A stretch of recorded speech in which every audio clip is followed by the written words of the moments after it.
Bonjour chers amis. Bon, je vous le concède, c'est un peu sombre là où je suis, mais bon.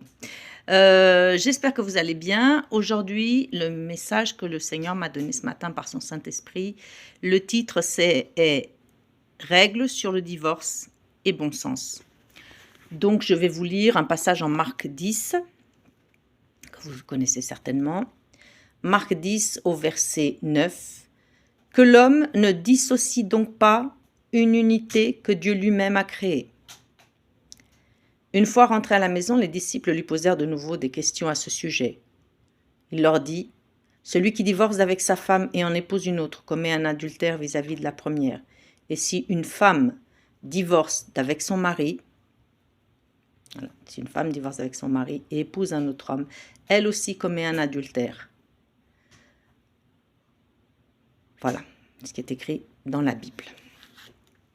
Maintenant, la Bible, c'est la parole de Dieu. Mais effectivement, sans le Saint-Esprit, c'est très compliqué de comprendre certains passages et de l'adapter à des situations concrètes.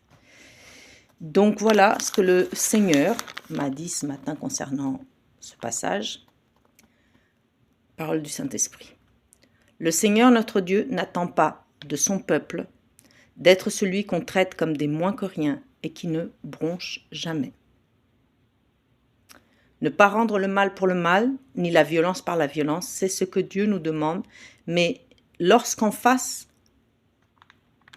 d'un enfant de Dieu a des abus d'autorité, un écrasement de la personne, une persécution destructrice, un manque de respect qui continue même après avoir parlé calmement avec la personne auteure de ces méfaits, il y a soit partir et définitivement, ce qui peut être envisagé même au sein d'un couple, où il n'y a pas d'adultère, mais beaucoup trop d'abus de l'un envers l'autre et surtout de la violence suivie de coups. Seulement, s'il n'y a pas eu d'adultère, la personne se sépare, s'en va, mais ne peut pas se remarier, sauf si, durant cette séparation effective, l'autre se remet en concubinage avec une autre personne. Et là, en effet, il y a adultère.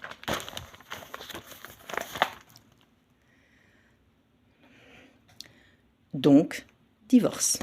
Donc, je répète, et là, en effet, il y a adultère, donc divorce. Et dans ce cas, un remariage est possible. Je répète cette phrase très importante.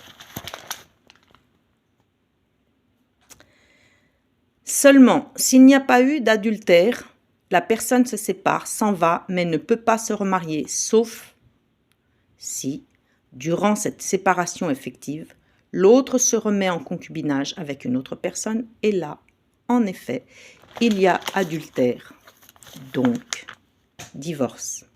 Et dans ce cas, un remariage est possible.